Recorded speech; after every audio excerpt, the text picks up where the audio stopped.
I think the year was 1872. I was a journalist from a foreign land, far away from here. I'm visiting a nation located in the archipelagic country in Southeast Asia. It's known as the Philippines.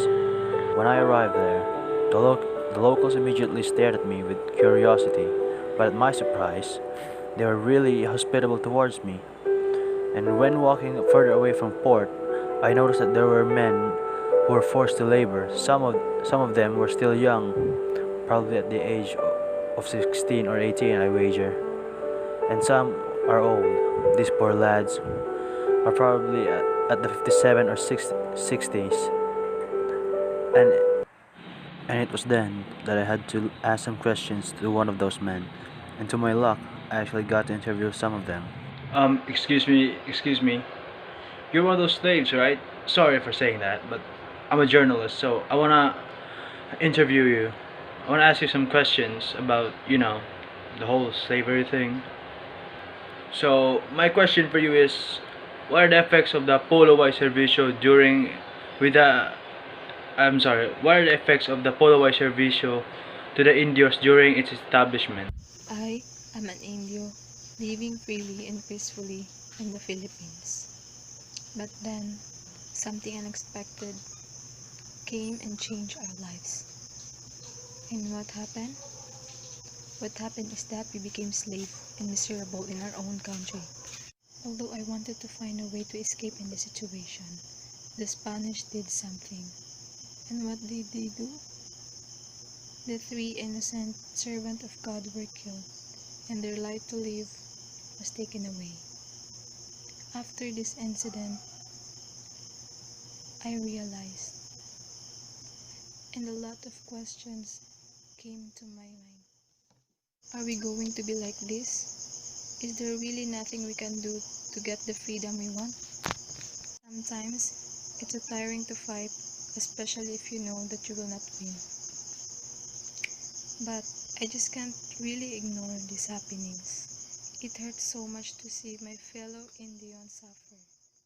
So I, who have been made a slave in my own country, will continue to fight to get the freedom we want and the right to live prosperously. I will not give up and do my best to achieve them. Not now, but I know me and my fellow Indios will not be slaves forever. When she was answering my questions, I started taking notes on what she was saying on the whole Polo White Servicio thing. So I started writing down what she said because maybe this would be important in the news, and maybe this would be something important for the history of the Philippines or something.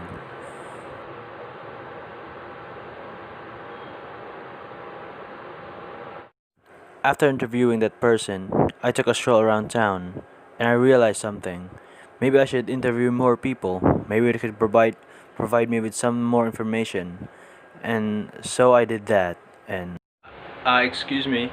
Excuse me. You're a priest, right? Yeah, a Spanish priest. So, I got a question for you, Father.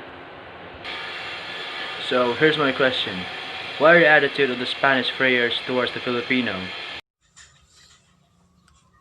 To the Filipinos that are facing or striking against us, we, the Spanish priests, are heartless, cruel, and abusive. Heartless to accuse those people that doesn't want to accept our church. Cruel to the people that doesn't acknowledge our leadership, and we are abusive. We abused our power and to the fact that we are the one of the most powerful and influential people in this time. after I interviewed the Spanish regular priest, I interviewed another priest, the Filipino secular priest, and I told him, how did the church teach the Filipinos? As a secular priest, the history of Gomborza that they were falsely accused of plotting to overthrow the Spanish colonial rule and establishing an independent republic. The events leading to their execution were a series of factors during that time. There was a growing sentiment for the Filipinos to run their own affairs. This was felt among the ranks of the clergy that as early as the time of King Philip II, orders were made to secularize the parishes and were conveniently ignored for the reason that the Filipinos were not ready. After the interview with the priest, I managed to get an interview with a Spanish administrator. I asked him how long did the Spanish regime last in the Philippines. It was a very long year. It took 333 years. Since Spain is a far country, we ruled the Philippines through Mexico's viceroy. Since Mexico is another colony of Spain, as a Spanish administrator, we both changed to the Philippines.